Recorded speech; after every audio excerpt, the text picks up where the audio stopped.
How to not cause yourself or others serious injury when using a scythe. This is part of a series on learning to scythe.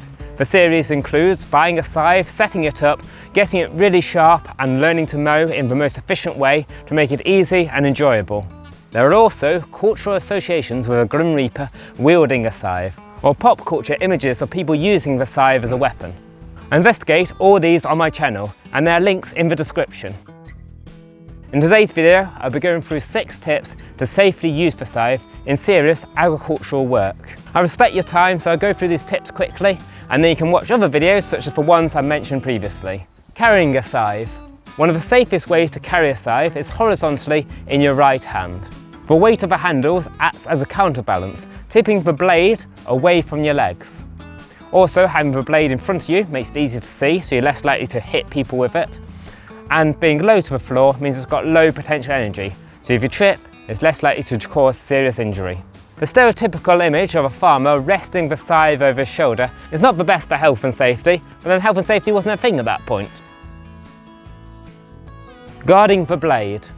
When not in use, put a guard on the blade. The one that comes with the scythe blades tend to be a bit flimsy.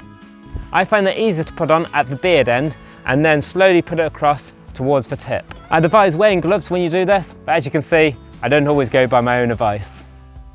Holding the scythe. When you're out and about mowing with a scythe, people are often intrigued to see what you're using, and so they'll come over to say hi. The safest way to hold a scythe when not in use is with both hands. Right hand on the snaft, left hand on the blade. This allows you to see where the blade is at all times, and it also has the blade fairly high, so if someone's got a dog which is trying to jump up at you, it makes it a bit safer. Leaving the scythe. You'll find that you're not always able to carry the scythe with you. Sometimes clearing up hay or having lunch and you need to rest the scythe somewhere. The safest place for a scythe in the field is on the ground, with the back of the blade resting on the floor and the handles pointing upwards. This puts the cutting edge down into the ground. It's always important to be aware of the environment, particularly when leaving your scythe. Have a look for where animals may pass, children or other people who may encounter the scythe, and make sure it's in a safe place. Wearing gloves. Wearing gloves when putting on, taking off or honing the blade vastly reduces the risk of cutting yourself. I've managed to cut myself a couple of times, both when honing the blade and not concentrating properly. It's very easy, particularly when it's wet, just to get a bit of wet grass and slip as you're honing. Off camera, I often wear at least one glove to protect my hand when honing. It's also advisable to have a first aid kit, just in case you do cut yourself. What to wear? Different locations have different dangers. In Britain, it's relatively safe, so I will just wear comfortable clothes which are easy to move in. On camera, I tend to wear a check shirt and jeans. When off camera, I tend to wear more grubby clothing with rust stains from fencing or other jobs, which I don't mind getting dirty. In the past, I have scythed barefoot. I never recommend anyone doing this. However, it is fairly safe. Because you're equidistant from your feet whenever you're scything, you're unlikely to cut yourself. But there's no point in making it more dangerous. The main danger that you have is your environment.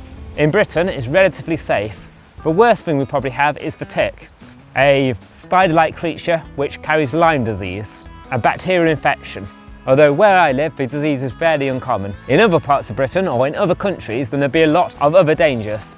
If you get snakes, spiders, other insects, ants, you may want to try and wear clothing which will defend you against them.